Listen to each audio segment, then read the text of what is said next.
Pemirsa, Metro TV Newsroom malam ini akan dipandu oleh Fitri Megantara,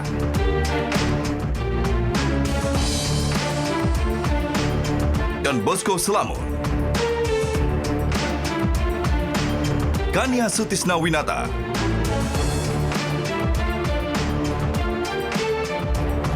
Ade Mulya. 5, 4, 3, 2, 1. Let her rip. Yay! Look at that.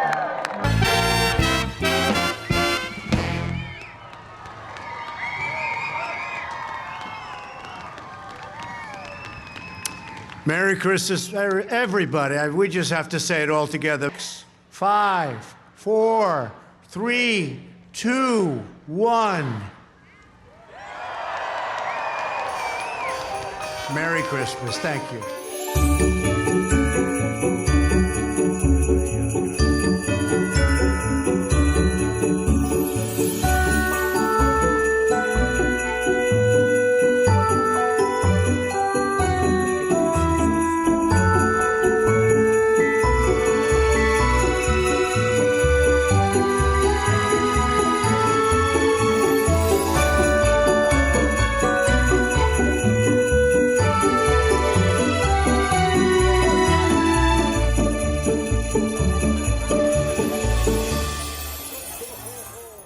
Iya, Merry Christmas for everyone. Itu tadi seperti yang dikatakan juga oleh Donald Trump begitu ya. Itu tadi adalah semarak perayaan Natal di sejumlah negara termasuk di Indonesia. Di Indonesia ya, perayaan berjalan dengan hikmat dan juga Rara libur kemana nih Natal tahun baru? Sempat libur sebentar karena jurnalis kan sebenarnya tidak kenal tanggal merah ya deh ya. Sempat ke Bandung deh Semua sebentar. tanggal hijau atau hitam kalau untuk jurnalis. Karena memang biasanya pergantian tahun atau menuju tahun baru biasanya media-media itu sedang sibuk-sibuknya menggodok agenda setting yang di 2020 nanti akan ada apa. Mempersiapkan di tahun 2020. Begitu. Rara juga nanti akan mempersiapkan program baru ya Raya. Iya, doain ya Den dan juga pemirsa. Pasti lagi sibuk-sibuknya nih. Pasti lagi sibuk-sibuknya. Nah, ini berbicara mengenai perayaan Natal, kayaknya kita akan langsung tanya nih sama Bang Don yang merayakan Natal. Seperti apa sih perayaan Natal tahun ini Bang Don? Meriah atau bagaimana? Ini kali meriah, kemudian kusyuk, lalu kemudian kelihatan aman dan nyaman. Kok kelihatannya? Terasa maksud saya. Kok kritis sekali? Terasa nyaman. Iya. Kalau di tempat saya pergi misa Natal, malam Natal, yang juga termasuk mengamankan itu teman-teman dari Banser NU. Kebetulan mungkin mereka lihat wajah saya di layar juga, sampai di say hello gitu. Oh kok di sini gerejanya? Oh iya. Tapi intinya adalah bahwa ini meriah, nyaman. Dan memang mungkin memang karena tahun ini PGI sama KW itu punya tema Natal yang bagus. Bersahabat itu ya. Hidup sebagai sahabat bagi sesama. Jadi itu tidak basa-basi dalam bahasa politis. Jadi sebagai orang Kristen, you harus hidup sebagai sahabat bagi sesama. Dan itu harus diresapi. Memang tapi ada sejumlah kasus ataupun PR juga yang memang terus harus dibenahi dan juga diperbaiki untuk perayaan di tahun depan. Di mungkin mana ya. itu, Dara? Di daerah Sumatera Utara seperti itu. Tapi kemudian ini harus kita evaluasi agar kemudian hal seperti ini tidak terjadi lagi. Dan yang penting adalah bagaimana semangat toleransi pada saat perayaan Natal ini bisa terjaga tidak hanya di perayaan saja tapi sepanjang tahun. Hal-hal sensitif seperti ini dari tahun ke tahun apakah kemudian menurut Bang Don sekarang eskalasinya sudah mulai menurun atau malah membaik soal intoleransi dan segala macam? Kalau melihat sebetulnya problem intoleransi itu sebenarnya kalau lihat belakangan ya mestinya meningkat ya. Tetapi entah bagaimana terakhir ini kan soal hate speech yang sudah menurun. Mungkin tensi politik yang juga sudah menurun. Artinya kita juga merasa bahwa ada sesuatu yang berubah. Tetapi memang ini adalah ekor dari politisasi agama yang berlebihan. Politisasi agama itu justru membuat posisi agama jadi lebih rendah. Menurut saya itu kalau bisa itu dihindari. Karena itu juga menimbulkan ketakutan bagi orang lain. Jangan bukan saja penganut agama yang lain, sesama penganut agama pun bisa ketakutan karena politisasi seperti ini. Dan sekarang menurut saya ya tentu tanggung jawab atau masalah kita untuk menyelesaikan soal intoleransi ini. Gitu kan? Itu yang pelan-pelan kemudian artinya kalau dari perilaku dan juga tindakan itu yang paling penting bagaimana kita hidup damai sesama dengan perbedaan yang ada sekarang ini. Misalnya salah satu yang kemudian mengemuka itu adalah seperti kayak ritual tahunan, seperti apakah kita boleh mengucapkan selamat Natal atau tidak begitu ya. Itu selalu menjadi pro dan kontra diskusi di akhir tahun begitu ya. Itu selalu jadi diskusi, tetapi sorry to say di tempat saya itu orang ucapkan selamat Natal itu banyak sekali. Termasuk yang japri, termasuk yang kemudian ada teman yang vokal sekali di media mengatakan itu haram, tapi ternyata japri ke saya atau mungkin itu panggung politik berbeda dengan panggung pribadi. Saya menduga seperti itu. Saya menduga seperti itu. Lalu ya menurut saya sih kalau bisa dihindari atau dikurangi gitu. Tapi yang menjadi catatan adalah soal politisasi agama ini, karena 2020 juga akan ada pilkada, jangan sampai juga terulang di 2024 begitu ya, karena ini sangat-sangat merugikan, sangat-sangat membuat Indonesia makin mundur begitu ya. Ya. Dan ini perayaan Natal, tapi kita bisa apresiasi bahwa ini jalannya dengan hikmat, aman, khusus seperti itu, dan memang kemudian kita akan segera menjelang tahun 2020, harus ada evaluasi, harus ada perbaikan, tapi sebelum kita menjajaki ke 2020, kita lihat nih banyak kemudian peristiwa penting yang terjadi di tanah air di sepanjang tahun 2019. Nah, kita akan saksikan bersama beberapa peristiwa penting yang berhasil dirangkum oleh Metro TV Newsroom.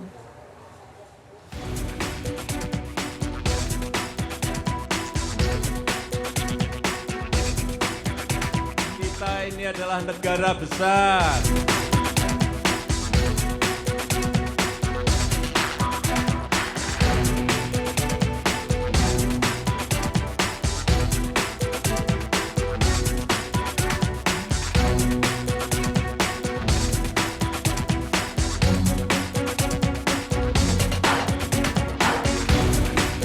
Menetapkan pasangan calon presiden dan wakil presiden terpilih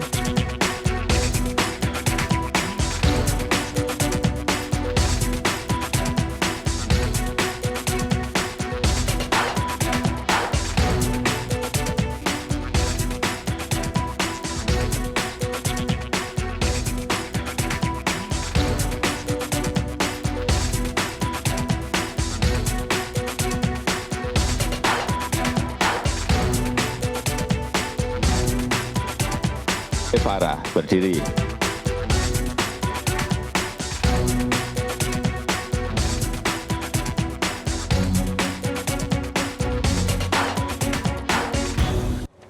Ya, itu tadi beberapa peristiwa penting yang terjadi di sepanjang tahun 2019. Ini memang kita sudah ada di penghujung. Kemarin kemudian perayaan Natal sudah berlangsung dengan aman sebetulnya ya. Walaupun memang ada kasus-kasus tertentu yang kemudian menyedot perhatian, yaitu di kawasan Kabupaten Darmasraya dan Sijunjung, Sumatera Barat. Tapi kemudian sudah ada klarifikasi juga dari pemerintah setempat bahwa memang toleransi yang dikedepankan seperti itu dan semua bisa kemudian bebas menjalankan ibadah sesuai dengan keyakinannya masing-masing seperti itu. Nah, berbicara dengan salah satu peristiwa penting juga di tahun 2019, mungkin semua sepakat. Peristiwa penting yang kemudian masih teringat bagaimana menyedot energi dan juga perhatian adalah mengenai pemilu serentak, terutama khususnya Pilpres 2019. Pilpres Pileg. Pilpres Apa Pileg. yang kamu rasakan ketika di newsroom, ketika ada Pilpres kemarin? Yang terasa? Lelah. Panas. Buat saya dua kata itu. Lelah, panas, tetapi juga excited. Itu ada kombinasi, menurut saya excited karena kita lihat akan seperti apa akhir dari ini, tapi meletihkan karena kemudian lihat pertempurannya kok kayak keras dan menjurus kasar. Belum lagi debat yang memang berurutan begitu. Tapi kemudian kalau saya berasa setelah ketahuan pemenangnya, lalu pembentukan kabinet, kayak apa ya? Anti klimaks nggak sih? Anti klimaks nggak? Rara mungkin melihatnya. Karena tiba-tiba oposisi bergabung menjadi di kabinet begitu. Ini kemudian membuat akar rumput juga sempat kebingungan kalau saya lihat. Karena polarisasi yang terbentuk tuh sedemikian hebat, tapi kita lihat bagaimana kemudian di kabinet ternyata konsolidasi politik yang kita lihat seperti itu bisa ya. disebut sebagai anti klimaks, tapi juga ada yang mengatakan ini kemenangan yang mempersatukan. Jadi kita tidak pernah menduga bahwa manuver seorang Jokowi tiba-tiba memeluk orang seperti Prabowo yang menjadi musuh ketika atau lawan rival ketika kampanye yang kalau kita lihat nyaris tidak mungkin kalau mendengar bahasanya.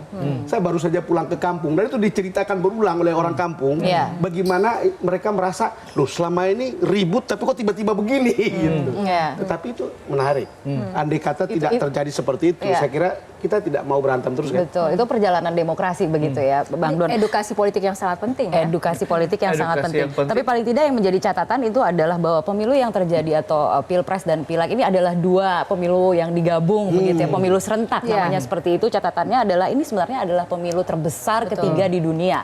Jadi pemilu terbesar ketiga setelah India dan juga Amerika Serikat, dan dikatakan juga sebagai pemilu terumit gitu. Jadi ketika kita berhasil melewati itu dengan mulus bisa dikatakan seperti itu, walaupun dalam penyelenggaraannya jangan kita melupakan ada juga yang akhirnya menjadi korban gitu ya.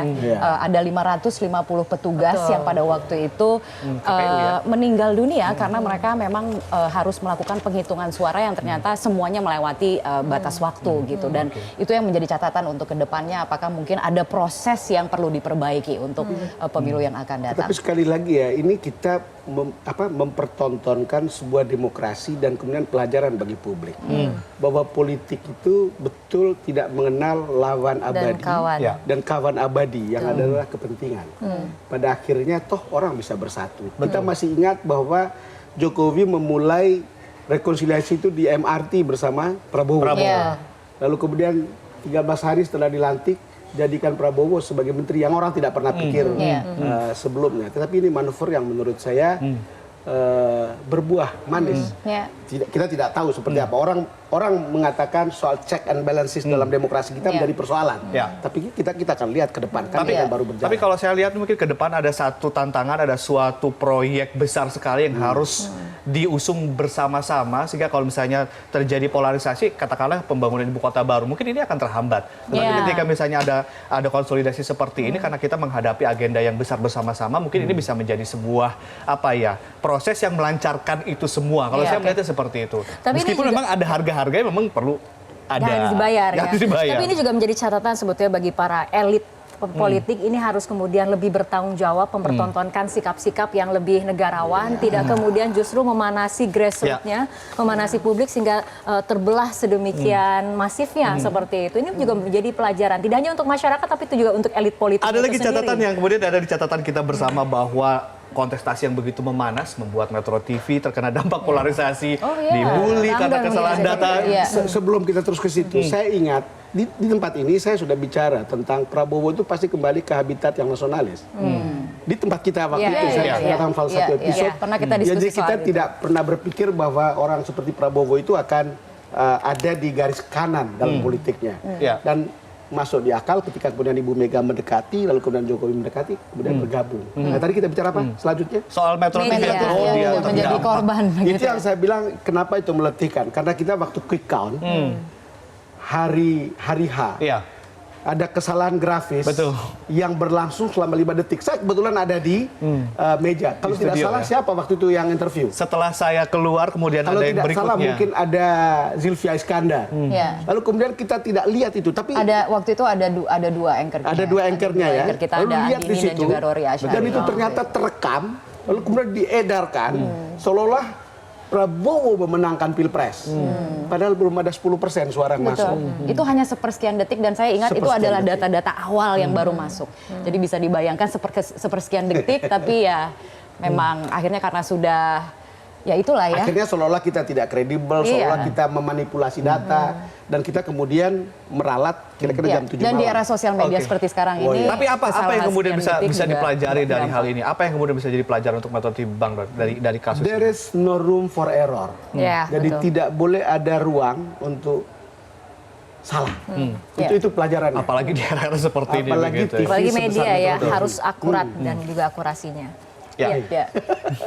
Tadi kita sudah banyak membahas, tadi juga mungkin sudah menyinggung bagaimana susunan kabinet tadi dikatakan anti klimaks. Ya, karena memang untuk sebagian orang sebetulnya memang ada beberapa orang dalam posisi yang menurut publik mungkin tidak diduga seperti itu ya Dea ya. Betul, karena juga banyak juga ini tadi juga di Prime Talk dan juga Prime Time News dikatakan bahwa ini politik akomodatif atau seperti apa. Nanti kita akan bahas karena kalau kita lihat ada juga yang mengatakan kabinet Jokowi di luar ekspektasi. Di luar ekspektasi itu di bawah ekspektasi atau justru melampaui ekspektasi. Kita akan membahas usai jeda berikut ini. Tetaplah bersama kami di Metro TV Newsroom.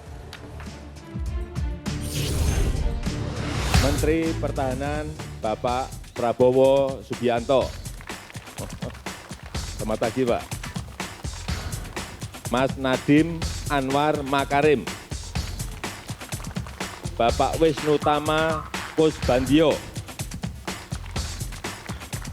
Menteri Pariwisata dan Ekonomi Kreatif.